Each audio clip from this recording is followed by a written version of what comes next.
You know, I think you're going quite technical when you talk about Vishesha and all the stuff. I don't know if it's because of that or because it's a summer season, everybody travels till end of August. The rate of viewing in the YouTube channel has come down a little bit. So that's why I was wondering whether we should delay it by one more week. But we don't know. Every Sunday something or other comes. So better to record it today, and I can time it to upload a little later so that people get enough time to read the previous thing. Because a lot of people go through all the sessions. I don't know whether they are really listening to each and every minute, but I think some of them, most of them surf quite a bit. There because people ask questions, etc. And since we are going into technicalities of ontology, etc., I thought I will put up a request, slightly from based on what I've been thinking, about observing and thinking about, particularly about Maadhwa community in particular, generally other communities of Brahminism as well. But this particular Maadhwa community I want to focus on. Rightly or wrongly, I have an understanding that vast majority of Maadhwa communities are kind of got caught, in puja Padadu, making the danas or doing the rituals and keeping ekadashi, etc., which is not wrong. I'm not saying it's wrong. But the purpose of your explanation is to introduce or explain Madhvacharya's philosophy in English in a manner which people can relate to and understand. Okay, I'm saying this because many traditional circles, either it is book after book after book conversation, though in the minds of the teacher there is a progression. There's a slow progression he takes through. No doubt about it. All the matters have a structure. I have seen it personally. But the problem, I think, is that most of the students do not continue for a long time. Patakoktini, they do attend a couple of books and then drop off and things like that. So I often wonder, what are they picking up? Are they picking up? All the viewers must forgive me for saying this. Are they attending the patas just to go and tell their friends and relatives, I am attending pata? Or are they trying to understand Madhvacharya is saying? And more importantly, what is Madhvacharya saying? All of us say Panchaveda, all that we say, but essence, this is what I understand the essence of it. For Madhvacharya, again, all the tradition may kindly forgive me for saying this. For Madhvacharya, the realism is a strategy. Though he is establishing it as a principle, for him it is a strategy. Why am I calling it a strategy? Because that assures people, oh my God, everything is Maya, everything is Mithya. And people do confuse, saying that, then why do this, why do that? Will they get any benefit? What benefit? Will that benefit also be Maya, Mithya? People are getting all kind of confusion. So first of all, ending that confusion. Guys, calm down. This world is real. Moksha is real. Your experience is real. Moksha experience is real. Therefore, do not worry. Therefore, for him, the realism argument, reality argument, not realism, reality argument is one of strategy. Number one. And number two, what are the 2-3 essentials which really typifies that you are a Maadhwa, if you really want to be known as a Maadhwa? First of all, we have to accept, not theoretically, by experience, accept the principle of Vishnu is the only independent reality. Anything and everything you come across has to be dependent on the Vishnu Tattva. That has to be experientially understood, not theoretically by books and quotations and things like that. That is very important. Every Maadhwa should strive to experience the fact. What does it mean experiencing Vishnu is the only reality? That means wherever you turn, you should see Vishnu. In the trees, in birds, in friends, people who dislike you, who consider you as an enemy, everywhere you should see Vishnu. That is very important. Now, the minimum as Antaryami, you should be able to feel that Vishnu Tattva. That is a very important requirement for a Vaishnava and definitely for a Maadhva. I carefully said that those who continue you as enemy, because true Vaishnavas will never consider anybody as an enemy. It's not possible. thinking that somebody's enemy will not come at all. That is what we learn even from Prahlada's story, He does not consider his father as an enemy, though he tried to kill him multiple times. That thought cannot occur. So that experience has to come, that wherever I see Vishnu. That is the thing. That is one very, very important thing. And second thing is, whatever happens is Hari Ichha. That is very important to realize that.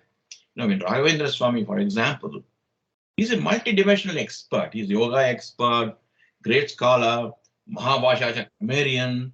He is Vedic scholar. He is a musician. He is a poet. You name it, he's got that. And he's got great access to the kings.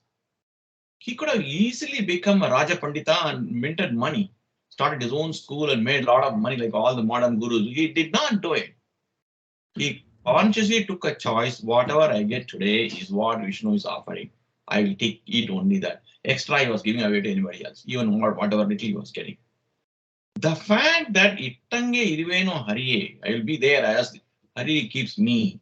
Everything is Hari Iche. Naham Karta, Hari Karta. This has to come. Otherwise, you just cannot be a Maadhwa. Not only Vishnu supremacy, you see Vishnu everywhere. Naham Karta, Hari Karta, and as given, I will take. So this must be the real characteristics of a true Maadhwa. We can dispute, argue about these, that. I can write 4,000 books. I don't have to read it. Irrelevant. If you do not get three of these fundamental foundational concepts of Tattva Vaada, then you cannot be a Maadhwa. This is what I would probably request. I don't know whether scholars are reading this, seeing this YouTube, or the Swamiji's representatives are seeing this YouTube. I'm not sure, but in case somebody reads it, somebody sees it, somebody got access to Swamiji's, I will tell myself when I get a chance next time when I come to India, I try to meet them. This time, Uttara Swami gave me an appointment, somehow it did not work out. Point is, I want to appeal to them, whenever you talk, don't talk books. Whatever lecture you give, every day he gives lectures, right? All Swamis give lectures, every day. Always have these 3-4 points mentioned, saying all the talk about this, okay, this is what Acharya said and all the stuff, fine. Come to this, end the speech by saying, these 3-4 are essential to cultivate that, cultivate that, cultivate that. Now, my humble request to you is, can you integrate, if you agree with me, obviously you don't have to, if you don't agree with me, if you agree with what I am saying in some form or other, can you integrate this into your talk so that people understand what it is to be a Maadhwa? Particularly with respect to metaphysics point of view, this is what I thought today morning, Khandana, struck me, I should make this request to you. And after that, of course, whatever you decide. Sure. Shall we start? Yes. Sri Gurubhyo Namaha Hari Om Narasimha Hilajnanamatudhanta Divagaraha Jayatyamita Sajnana Sukha Shakti Payonidhi Abhramam Bhangarhitam Majalam Vimalam Sada Ananda Tirthamatulam Bhaje Tapatrayapaham Avadam Audivaryantam Gurunam Akritim Smaret Tena Vigdha Pranashyanti Siddhyanti Manorathaha Sri Gurubhyo Namaha Hari Om Hari Om Hari Om. So what you are talking about, what it is for to be a true Maadhwa, those have always been disputed or debated even in the online forums. I'm not just talking from where you were involved, either Advaita 2.0 or whichever, but in general also people saw this one. So people who were more inclined towards Patha and all those things, somewhat like me, right? We used to always say jnana is more important, and it is more essential to, have the basic tenets in place, like Vishnu Sarvottamatva and the supremacy of Vishnu and so on and so forth, Taratamya, reality of the world and so on and so forth. And people who were more on the Acharane side, at least I have noticed that they also think that they are in the right, that is the right thing to do, and they also think that what is the what do you call the in fact I have noticed that people, for example, who do lots of Acharane, they somewhat look down upon people who do not do that much level of Acharane. That I have seen with me myself. I used to at one point of time feel that how can people who do not even do Sandhya Vandane, right? How are they even Brahmanas or Maadhvas or whatever it is. So then, as I started doing Deva Puja almost on a daily basis, now I do it almost daily. People, you'll say that people who don't do it are, somewhat downgraded or whatever it is. So I think it is mostly an ego thing, right? That people, they kind of look down upon others who don't do the same things that they do. So we will, and also the definition of true Maadhwa or false Maadhwa, I think it is more like a Western thing, right? We do admit that the spectrum is large. There are multiple paths. Everybody has their own inclinations, and what we need to see is what does the Pramana say? What does the Pramana suggest that we should do? And Acharya is very clear, right? Agnyasya Shravanam Shreshtham. He's a person who is not, who does not have aparoksha jnana or knowledge, even paroksha jnana. First thing he or she needs to do is to acquire knowledge using through Shravana. So if I have two activities, right? Let's say I have to go to Raghavendra Swami's Matha and then do some 3 pradakshinas. On the other hand, I have the opportunity to read something from Acharya's work or something like that, study or attend one patha kind of thing, right? Acharya says Agnyasya Shravanam Shreshtham. So the person who has does not have any knowledge, first thing it is more preferred than anything else to do Shravana. In this, Shravana is more important than bhakti and other things like for example doing upvasa or all those things. You have to do all those things also, right? But what is priority according to Acharya is very different. In fact, he says that let's say you don't find a guru, you are in a location where there is no guru. What do you do then? Acharya says you study yourself. Okay, the Shruti itself says that svaadhyaaya pravachanabhyam na pramaditavya, right? You study yourself, but study in such a manner that you don't flout some of the fundamental tenets that the scripture is giving you, which is like Vishnu Sarvottamatva, Pancha Bheda, and all those things. But study, by all means, study. That is his fundamental dictum. So we will come to these portions, right? Sadhana part, I think, once we establish the basic ontology, I do not want to jump, from where we are to, what we should be doing, right? Because unless we decide, what is the nature of this samsara or what is that we are trying to do, what is there out there, right? Unless we get some grip on that, I think if I just tell this sadhana, it will look again similar to what everybody else is also saying. But there are, what do I say, fundamental differences. And I think those fundamental differences, if we have to establish right now, when we are talking about ontology, that is better than rather than when we are discussing sadhana. It will almost look like an afterthought there. Right now, if we say this is what the nature of ontology is, this is what the pramanas, this is what the evidence is saying, then that's an easier step to go with. That is how even in fact in Brahma Sutras you will find that first is jignasa, then the sadhana and all those things come in the 3rd adhyaya, right? Then phala is there in the 4th adhyaya. So there is a reason for this progression, and the reason is that first you establish the tattva, and then you go figure out what is that you have to do, and then you will be told what you will get. That is the phala. So that sequence is what I thought, we will first finish in 5 sessions or something like that when we started these discussions. But I think, Vishnu has a different plan in mind. Yeah, so coming back to the other point of, the reality of the world is more like a strategy to reduce confusion and things like that. There are many Advaitins out there. I have known many of them who mean well and who think that, all acharyas are respectable. They actually mean that way. And they would like to think that, Acharya Maadhwa is also relevant, or, he has his place in trying to ensure a simpler life for the adherents. And you are not the only one, sir. I mean, I have met many of them, and I many gentlemen like you who think the same way. But that is because, you're trying to put all of them, you are trying to give respectability. You have that thing fundamentally. It's not an artificial thing also, I will admit. The way I look at Acharya is like, I was almost on the route to become a Nastika or somebody like that. All right. I used to think that, yeah, it's another belief system. We have certain beliefs, we have another belief, and another group of people like, Muslims or Christians or Buddhists or whatever it is, right? Or even atheists for that matter, they have certain belief systems. And, but so when I came into this fold, it is more like, evidence. That is the nature of this one. And I realized that it is not just Acharya or Maadhwas who are like that. Everywhere the dictum is manadhina meya siddhi.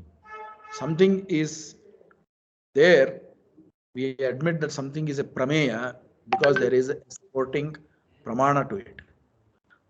Ours right now, the Hinduism, the way it has become is prayojanadhina meya siddhi. If something is, that is the post-truth world, if you ask, right?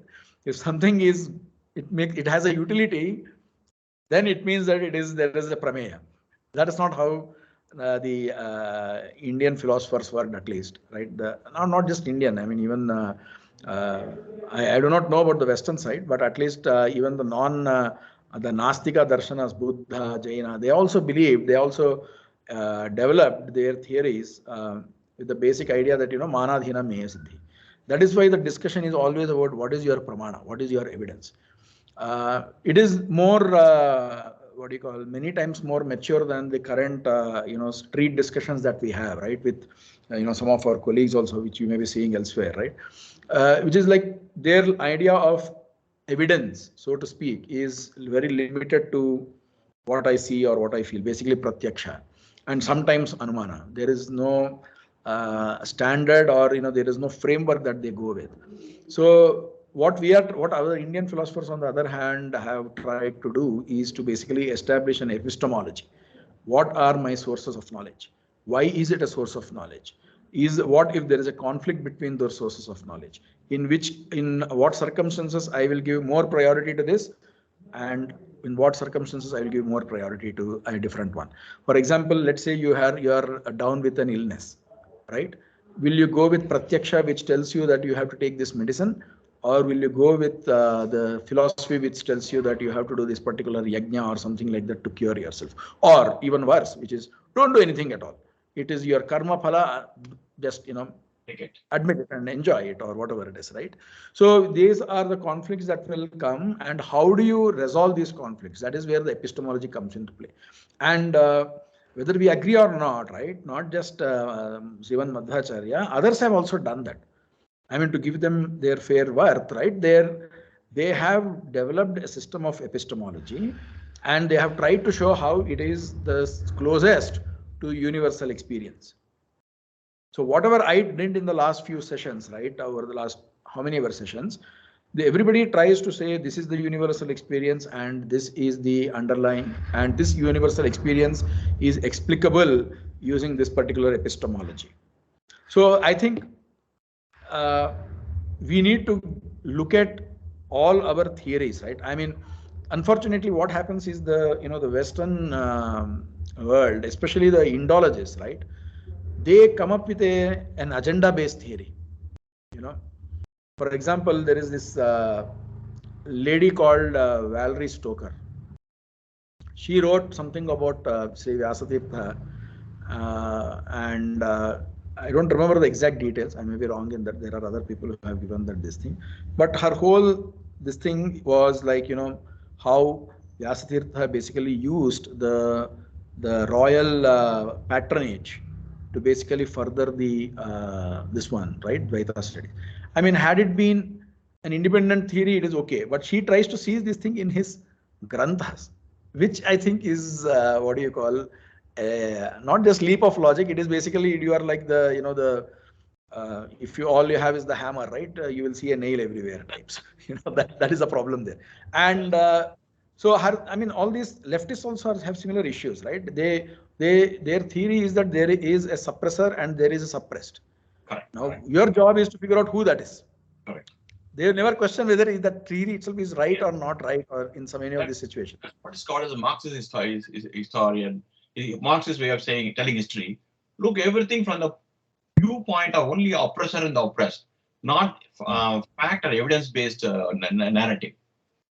Right. So exactly. So that's why I will did Acharya use reality as a strategy to do something, or did he say world is real because there is evidence, or world is real because there is no evidence to the contrary? So that is the approach, we take. We say that, evidence is there, pramana is there, then prameya is there. Why did he use that? Why did he, that metaphysics, or, the thinking, right? That itself doesn't have pramana. I mean, we can make a guess, right? But the end of it, we really do not know. And it is also mostly a pointless exercise, right? I mean, at the end of it, if the prameya is there, you have a list of things to do, we should focus on that. And rather than figuring out why did Acharya say this, I mean, the what do you call, the meta-analysis, I think, is difficult to make. In fact, you will find very often that, that is what these Western Indologists do. And I find it very hard to believe that they don't feel the need to question that. Why can't you take things on, as is told over there, as is not at the face value? I would just say that, whatever is told, you have evidence, admit that much. Anything beyond that, you do not have evidence, admit that much also, saying that I do not have evidence, this is my guess, and you can discard it. I think I mean, that is a fundamental difference. Coming back to our series, right? I think let's try to what I was trying to do with the Vishesha is to show that there is a certain conception of Bhagavan in Maadhwa philosophy. It is different from the general idea or even the Advaita theory there, and or even Visishta Advaita theory. And I think people need to understand that part. And would you be kind enough to say the difference? What is Devata as per Advaita and what is as per Advaita according to you? Sure, I'll do that. In fact, so let me share my screen as to where we were last time. Yeah. Right. So here where we were, here was what we were doing. Yeah. So yeah. So this is important, right? I mean, for us, Bhagavan and his gunas are all abheda. There is the identity between them. He is not different from his gunas. So if I see Vishnu, right, he's not just limited to one form, who is blue in color or whatever it is he's made up of, right, and sitting in one location over there. He is everywhere. His gunas is everywhere. It is not like he's having Ananda only in Vaikuntha. He's right now. He's here in He's when we are talking here. He's here. He's here. He's here, and he's there in his infinite forms. He's there in his what do you call, infinite qualities. He's there everywhere. Okay. Now that is the idea of Bhagavan that we have. So this itself will remove some of the objections that people have about a formed deity. People think that, for example, if you define a form is to put a boundary in the space at the end of it. Right. So the moment you say your God has this form, you are limiting that God to that particular form there, right? What is there outside, you will not be able to. So that itself is a limitation.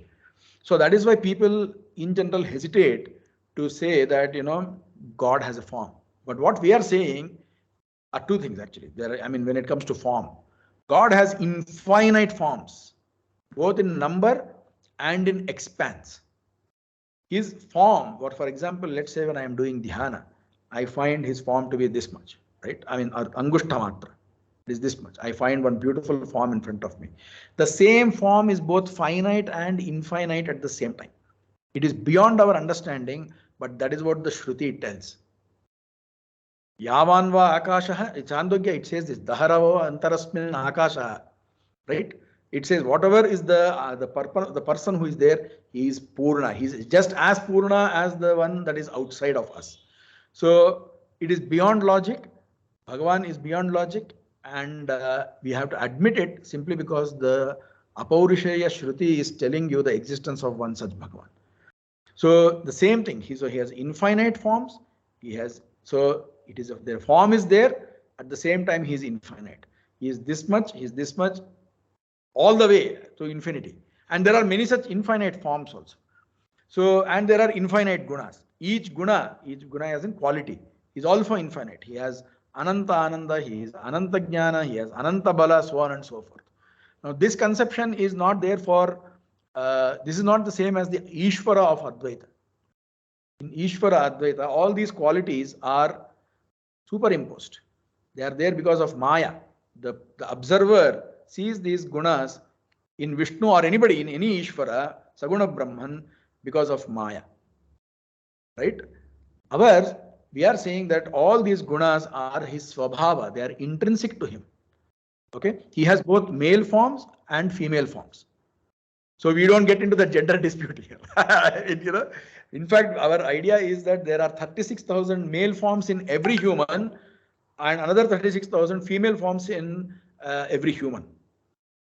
Okay, there are 72,000 forms of the Lord which are there in our body, in our each of our nadis. Other than this, there are another 108. That's a different thing. Right. So our point is that Bhagavan is not just Vyapta, right? There is a form, that form has a gender, that form has a color, and none of these things are prakritic. They are not made up of matter. They are not a modification of prakriti. Now, in fact, Shankaracharya also uses the word aprakrita in, but that is also different from what we mean by aprakrita.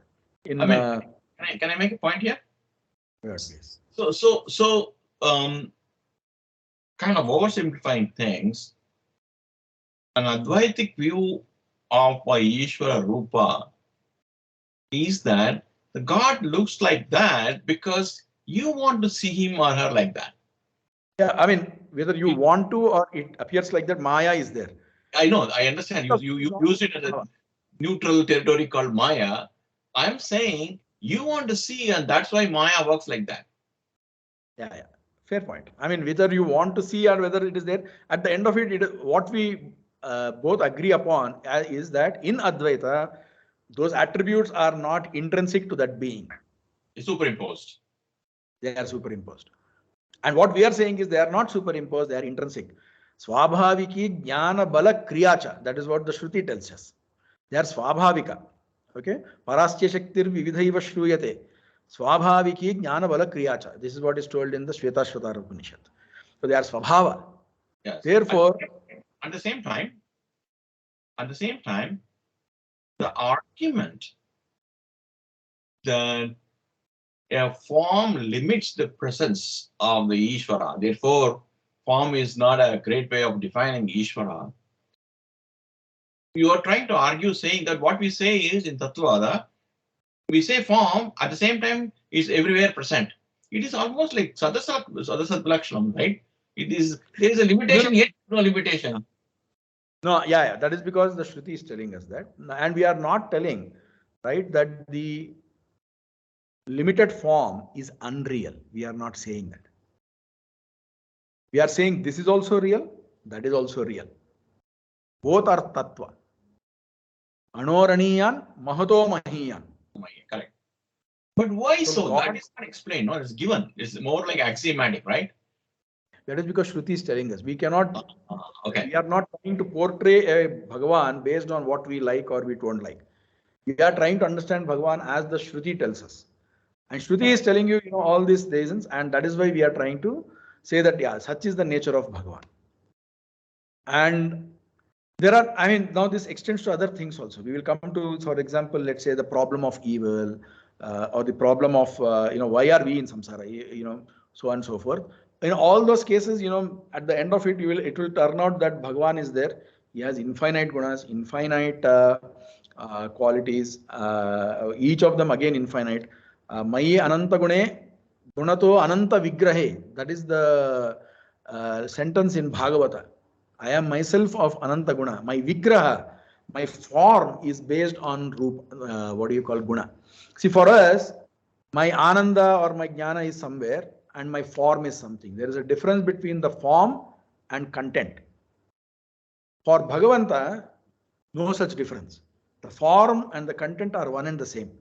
This is, I think, one of the loveliest outputs that Acharya's Siddhanta tells us. Basically, one of the, I think, it is beyond the homogeneity, right? That there is one eka rasa, there is one homogeneous substance out there, that is Bhagavan, is something that he tells in so many words. For example, he also tells us, right? His eyes can hear. Ours cannot do that. Svagata bheda vivarjita. We are not svagata bheda vivarjita. Our eyes cannot hear, our ears cannot see, so on and so forth. no such limitation for God. So he uses many of these Puranic quotes and even Shruti itself, right, to tell these, communicate these tenets about Bhagavan. And when we say the word Brahma, right, what does the word Brahma mean? I mean, I'm trying to put the seed for the next discussion, right? The word Brahma for us means the word is derived. It is not some generally one entity. For example, if I name one person as Brahma, and I cannot tell that Shruti is talking about that person. Aham Brahmasmi does not mean that guy is telling, my name is Brahma, right? The word Brahma means what at the end of it? We have to determine the meaning based on whatever grammar and so on and so forth. So our understanding of Brahman is Briha Vruddhav, that is a regular dhatu. Anything that has grown, basically that is complete, is Brahma. Now complete with what? At the end of it. So therefore Acharya gives other quotes. Bruhanto Hyasmin Gunaha iti Brahma. That is the definition of the word Brahma. So we call Paramatma as Brahma. Brahmeti Paramatmeti Katyate. There is one Paramatmeti Brahmeti. There is one more Katyate. Bhagavan iti Katyate. Okay. So this is what is told in this thing. Because each of them, Brahma, Bhagavan, all of them, they mean the presence of these wonderful qualities in that particular person, in that particular being, and therefore he is called by so many names. Now this also means the names are also his, right? Because each name, at least in Sanskrit, it indicates a quality, right? For example, if I take the word Shiva, Shiva means what? Mangalakara. Okay, then that which is auspicious. If I take Indra, what does the word mean? It means Paramaishwarya. Indi Paramaishwarya or Idu Paramaishwarya dhatu. So Paramaishwarya means extreme opulence. Opulence is not again in terms of wealth here. The word Aishwarya itself means it is Ishvara Bhava is Aishwarya. The capability to be the overlord.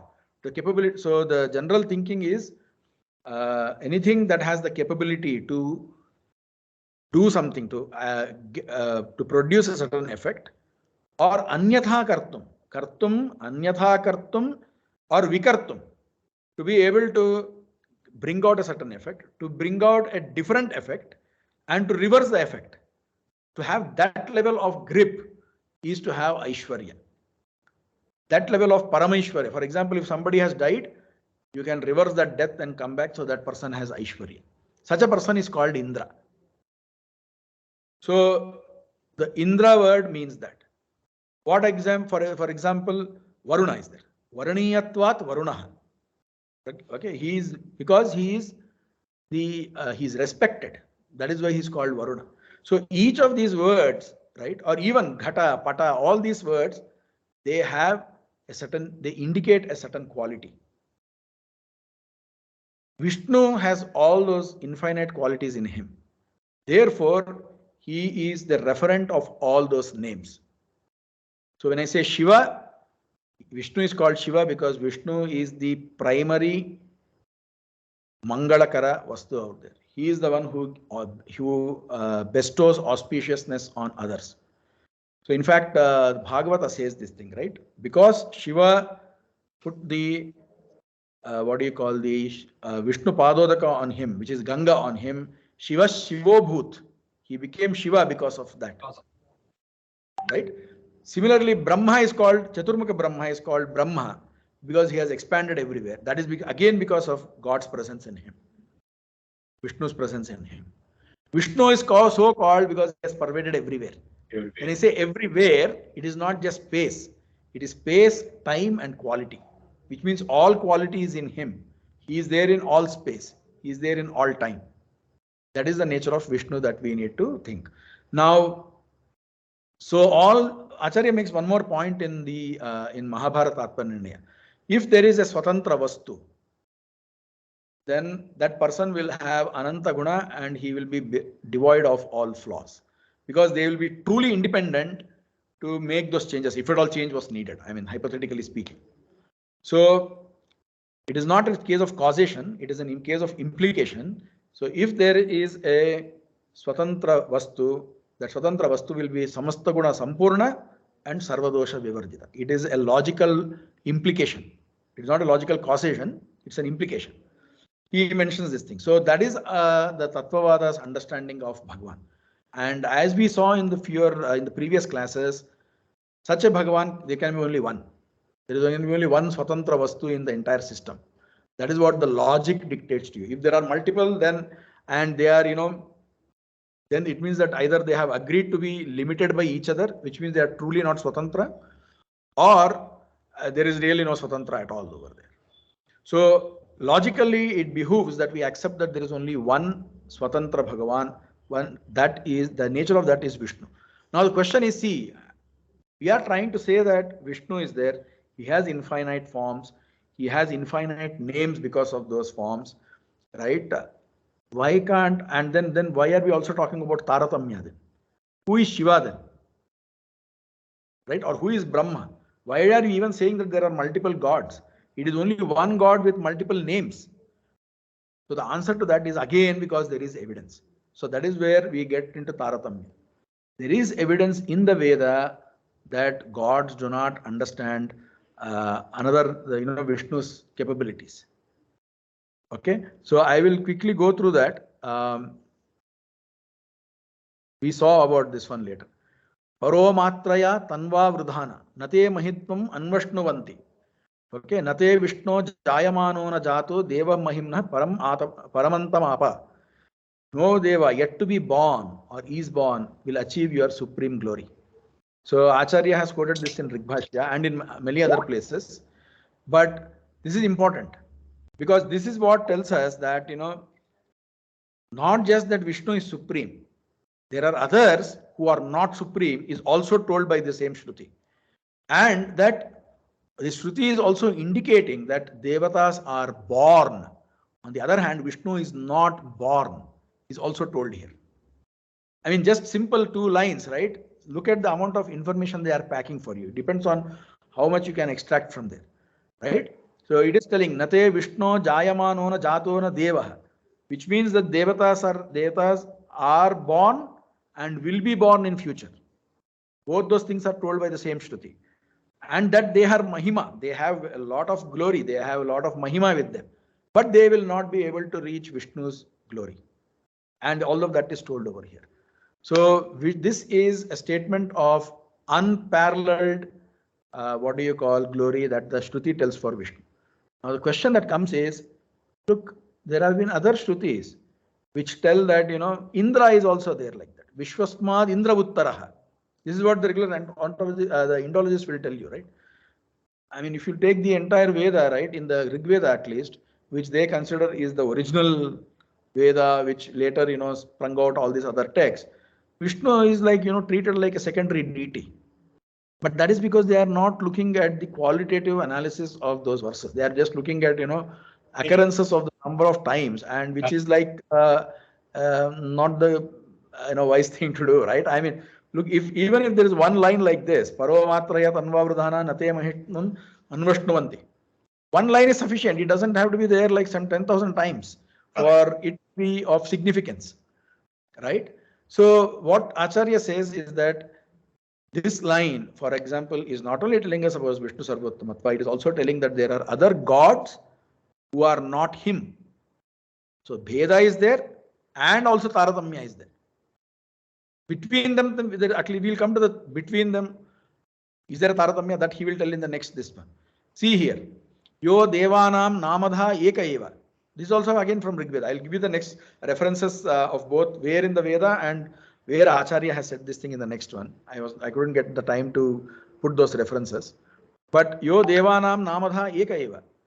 The bearer of names, Namadha, Namadhari, basically the person who holds these names, which means that he has these qualities. All qualities exist in one only. Very clear. Okay. So this also shows that there is difference between Deva and their Namadha, which means others carry a partial glory of whatever the main one has. This is the Shruti which is telling you that indirectly or directly itself. Okay. Then look at the other one. I am looking at the last one here. I think I may want to expand that a little bit. Let me expand both of them. Right. Yeah. So look at this one. Na yasya indra varuna na mitra vratam aryamana minanti rudraha naratayah tamidam swasti uvedam savitaram namobhihi. This is again in the second mandala of the Rig Veda. It says this savitaram vratam na minanti. Savitaram, the person who has created all of this, his vratam, his karma, his acts are not understood. By who all? Indra, Varuna, Mitra, Aryama, Rudra. Not just them. Even the Asuras. It's not like, he's a negative guy, that's why these positive people are in this thing. Even the Asuras also don't get him. Na Aratayaha. Even they do not understand his this one, right? And to whom that to such a creator we bow. That is the idea here. So very clearly, there is a primary God, and then whose acts are not understood by these other gods. Because of that, the Veda is also telling us multiplicity and also Taratamya. If all of them were there at the same level, why will the Shruti also tell multiple names?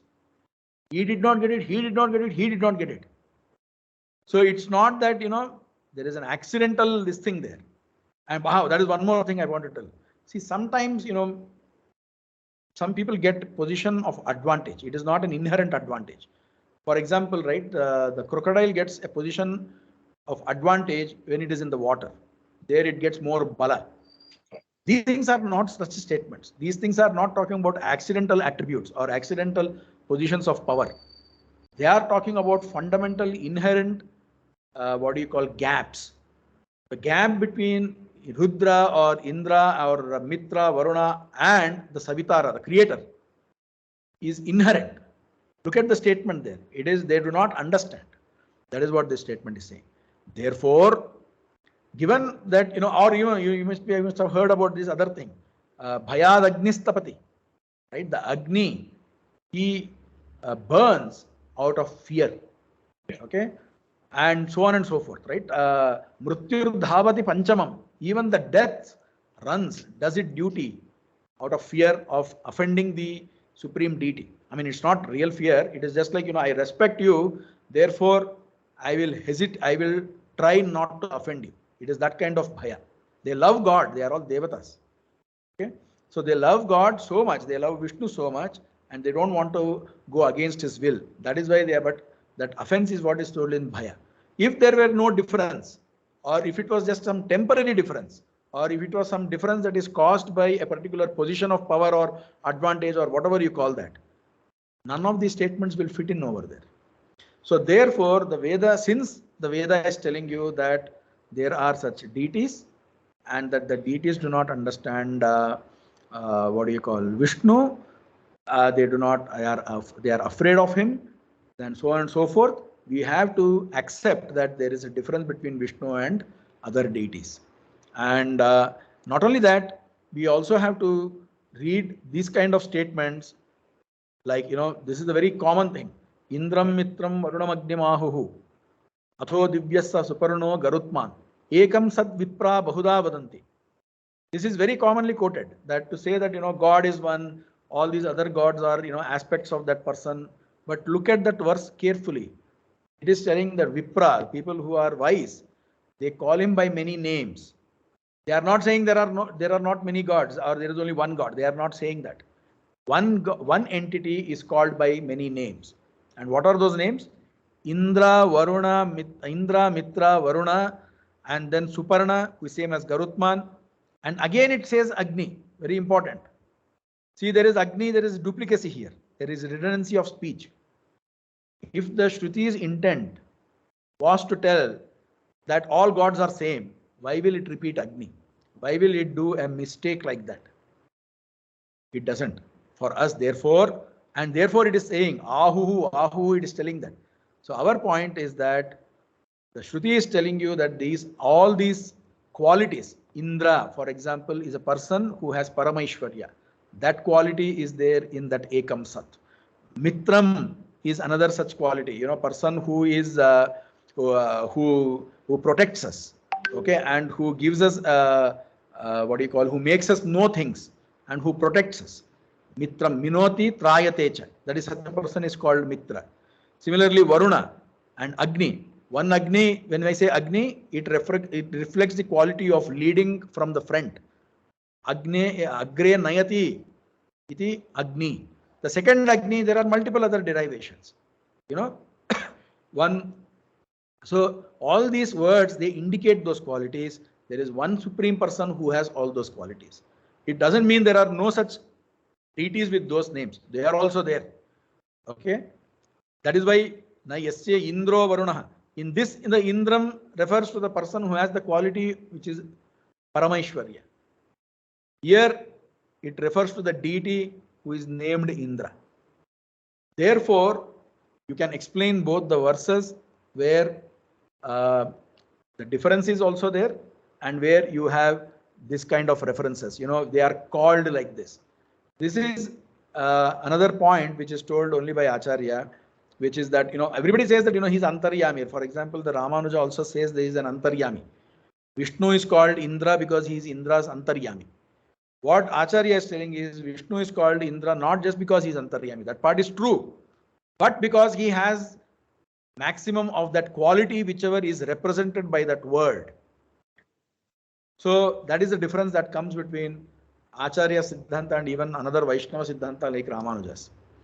And therefore, this Vishnu is supreme because he has infinite of those qualities. He has all those infinite qualities. Each quality is infinite, and other deities, they do not have all of that, and they do not understand him in completeness. So that because of that, we have to talk about Vishnu Sarvottamatva. Then we will talk about other things, right? I mean, there are what do you call? There are more things that he talks about. Acharya talks about. I think we will stop here and then we will quickly shift in the next session to Taratamya. Why does he say there is Taratamya? Is it just one strategy? For example, Valerie Stoker, for example, she writes somewhere, one of the articles that Acharya gave an exalted stance to Rudra so that he can be politically correct over there or something like that. She doesn't use those words obviously, but she kind of says, how is that any? I mean, it is the same thing, right? You are trying to see a motive rather than trying to see if there is evidence or not. So rather than double guessing or second guessing motive, we will look at what evidence is there and then see if the analysis is right or not right. So we will come to those things later. We will talk about that in the next session. Sure. And once the Taratamya is there, and then we'll say where do we stand as souls? What is the conception of that? That is also another important point. In fact, we will be pleasantly surprised to see that there is a very close proximity. There is a lot of proximity between the Advaitic thinking of the self or whatever it is and what we are doing, except for the illusion part, right? And why we are in samsara and all those things. And we will also talk about the Aham Brahmasmi. We will talk about Tattvamasi. We are talking about, right now I have just showed you the Shrutis where there is Taratamya and Abheda is there. What about Shruti which talks about Abheda? How will you treat them? Right? We will talk about one of the objections that Appaya Dikshita raises, and then we will come to sadhana and then phala. Hopefully we'll have another 5 sessions. I think we should be done. Let's see. I mean, I'm now not guessing anymore. With that, I will stop here. Madhvesha Krishna Arpanastu. Thank you very much. Thanks a lot.